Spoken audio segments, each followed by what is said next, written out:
Good morning. So, this isn't a usual time for me to go live, but last night I tried to go live and there was no video, then there was no sound, and all sorts of things going on. I happened to be up super early at 6 a.m. Bangkok time, and I thought, let's have another go and see if the sound is on and the video is working because I really don't know what to make of all of that. So, this is the topic that I planned to talk about last night that did not happen. Uh, and first of all, I want to give a big shout out to a long-time subscriber, Lena, who has decided to go ahead with VSG surgery this week. And this was a big deal for her.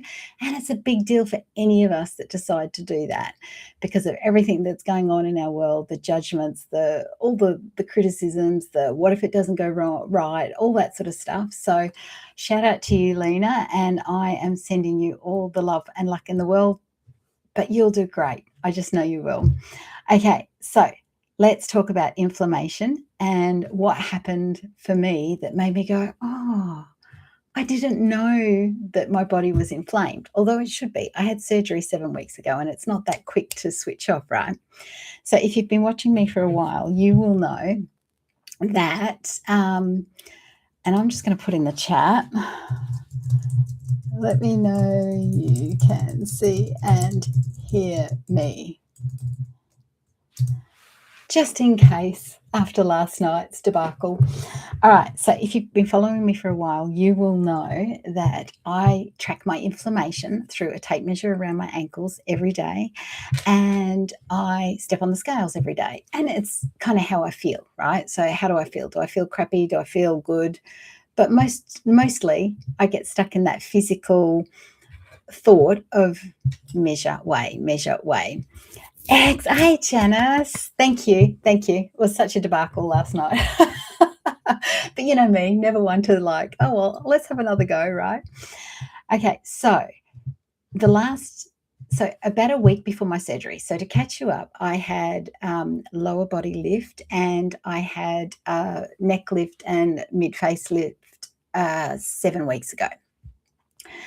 A couple of weeks before that, I had a touch of vertigo, and I went, oh, you know what? And I had a few other signals to me that I knew my thyroid was running too fast, and so I addressed that, lowered my medication slightly, and off we went.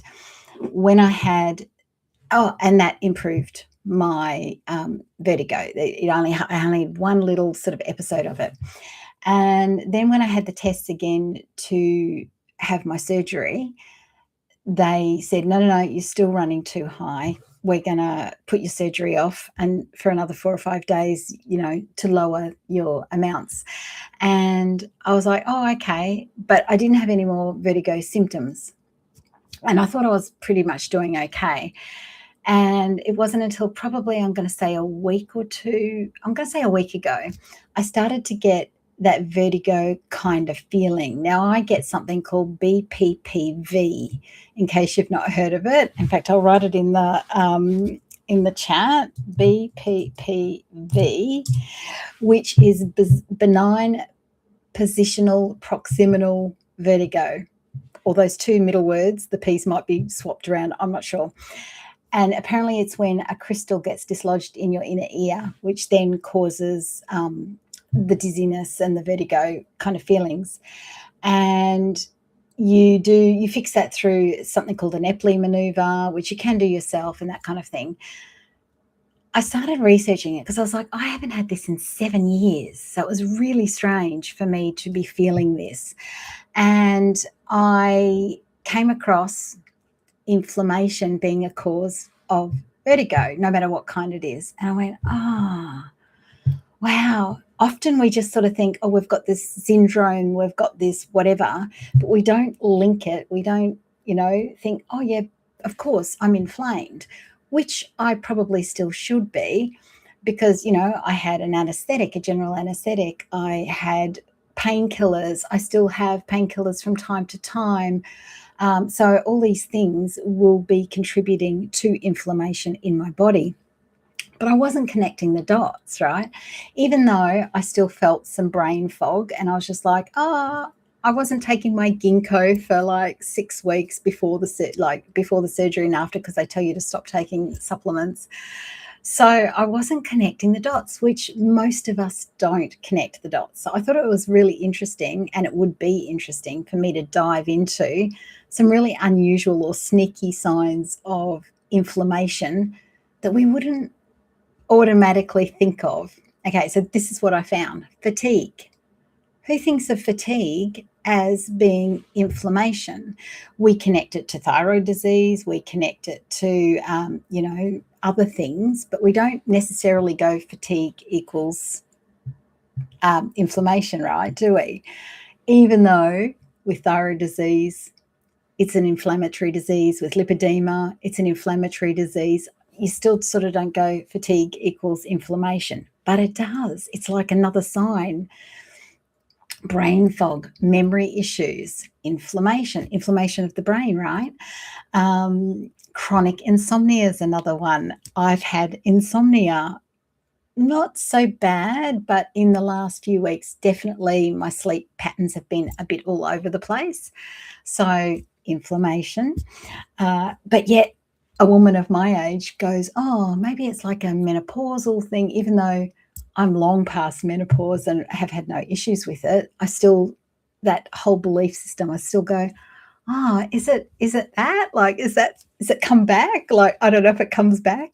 I don't think it does. But anyway, depression, anxiety are signs of inflammation. They can be a physical promoter of the inflammation, can physically cause the depression and anxiety, which we don't think of it from that perspective, right? We think of it as being like a first starting point.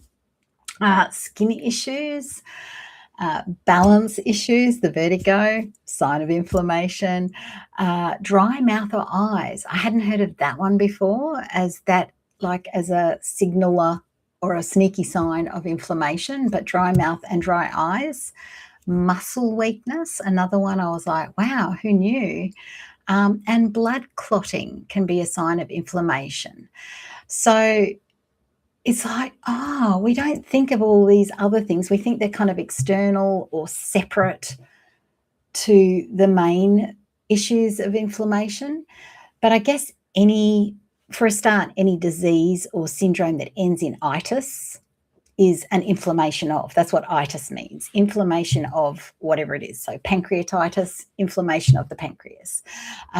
So definitely any issues that you're told is an itis issue. Bursitis, so inflammation of the bursa on the hip. Tendinitis. There's so many of them, but we also still sort of go, oh, okay, that's a separate issue. We compartmentalize everything, and we do that because that's what our medical system does. It compartmentalizes everything. And, oh, you've got a liver issue, you go to the liver doctor. You've got a pancreas, you go to this doctor. You've got a thyroid problem, you go to the endocrinologist. And we don't realize that it could all be caused by systemic inflammation in our body. And I'm realizing more and more that that's probably something that no matter what we have going on, that we should address first and foremost. How can we lower the inflammation? So like for me with the vertigo at the moment, how can I lower that inflammation in general in my body, knowing that it's going to take time because I've had all the painkillers. I've had some hard, they pumped me full of morphine in the hospital. So of course it's going to take time to get this out of the body. But what am I doing in the meantime? So all you can do in the meantime is work on the areas you can control. So I do coffee enemas to help my liver process all of those painkillers, and that's going to take time to work itself out. But in the meantime, I can eat a very anti-inflammatory diet. I can lower my cortisol levels by making sure I'm addressing my stress and any emotional issues that may have arisen out of having the surgery done. I can control that. I can't control the speed of which the painkillers come out. So what can you control? What can you help do for yourself that will lower the inflammation? And those things I can do. Okay, so whenever we have an issue and whenever I have an issue, I look at, okay, certain things, there's nothing I can do about that. So what things can I do something about? Let's work on that and give this time to sort itself out. That's kind of how I work on things. But it even took me by surprise that I was like, oh, I'm inflamed. Didn't even think about it, that of course I would be inflamed. Um, but yeah, it just means I have to work that little bit harder on the channels that I can control. So I say channels, and that reminds me of this is elimination channels as well. So this is another example of working on what you can control. We have 7 elimination channels in our body to get rid of toxins, painkillers, bacteria, all that kind of stuff, right? So you've got your lungs, so you're breathing out. You've got your skin, you sweat things out. You've got your bowels, you defecate things out. You urinate things out through your kidneys, all of this, right? So if you've got something that is not working correctly because you've got some sort of issue, then that means all the other elimination channels have to work that much harder, or you have to, help them work that much harder to make up for the thing that's not working well. So this is the same situation. So it's about understanding your body and knowing its capacity of where it's at right now, and understanding that pretty much everything that lands in our body that's not right was caused by inflammation. It's probably the whole thing that we should be talking about all the time, is how do we lower inflammation? And we're not always going to be able to do the things that will lower it, because we've got to like bring in the emotional work, release the traumas around whatever that is, or not doing what we should be doing because we've got, a belief system around it, whatever the thing is. I think if we can find a way to consistently work on our inflammation and lower our inflammation, then we're going to win in the long run. It may take time. It probably always takes time. But it's one of those things that we kind of need to constantly work on. And I remember many years ago, somebody asking me, how's that even possible if thyroid disease, this was a thyroid school person, and she said, she's actually a really good friend now, but she said at the time, well, if thyroid disease causes inflammation and it's made worse by inflammation, because that's what I always sort of explain it as, how do I ever get out of it? It's just like, you're never going to get out of this inflammation. And you do, but it's like a spiral. And you're just going to gradually go up this spiral staircase. Okay. Or if you have got a thyroid disease or lipedema that's causing inflammation, and you, on top of that, eat the inflammatory diet, don't deal with your stress, don't deal with your traumas and emotional things that are going on, which is causing cortisol in your body, which causes stress, then you're going to go down that spiral staircase. So you can go one way or the other, or you kind of keep going around on the same level, right? But the way I like to see it is I like to be in control of things. I like to move forward and do the best I can, even if it's only a couple of steps every day up that staircase. I continue to move up it any way that I possibly can. So definitely being aware that most diseases, syndromes, little, symptoms that pop up generally, almost always, are caused by some sort of inflammation. That's a huge step forward. And then going, okay, what do I need to do personally for me? Because we're all really different and we forget this.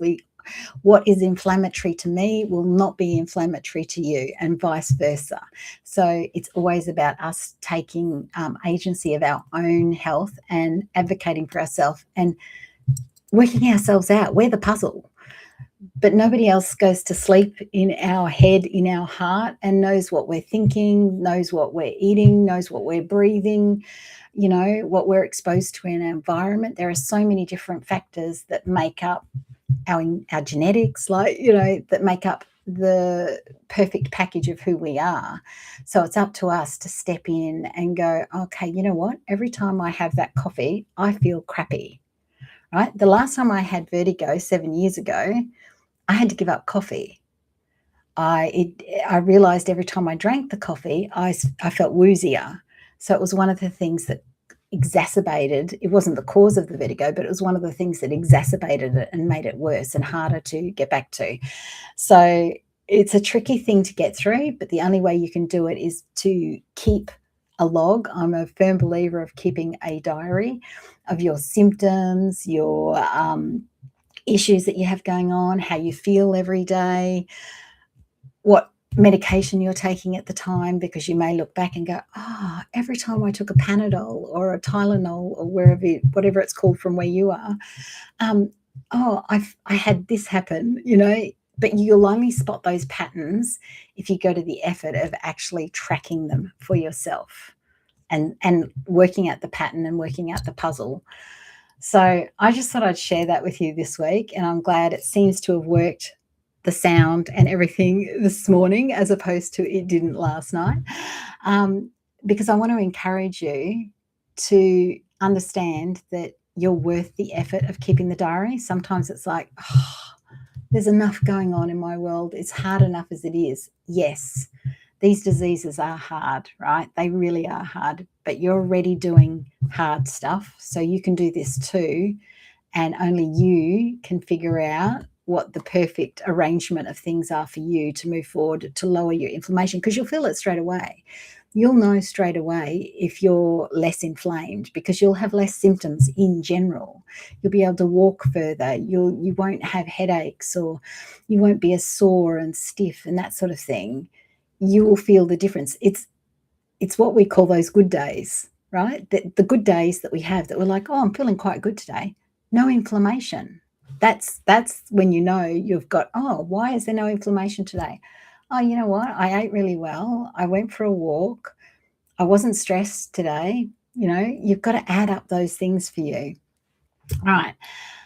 Let me know if you've had any weird things that you didn't realize were inflammatory based, because I'm willing to bet pretty much all of it is, and what you're doing to lower your inflammation. I'd really like to read that from you, because sometimes you have to name it out loud and declare it for it to actually come into being, and to declare it to the world that, no, I'm going to lower my inflammation by doing this. All right. So let me know. And let me know if this is a better time frame for doing a live, because at least the internet worked this time. All right. Have a really good week, and I will see you next week. Bye.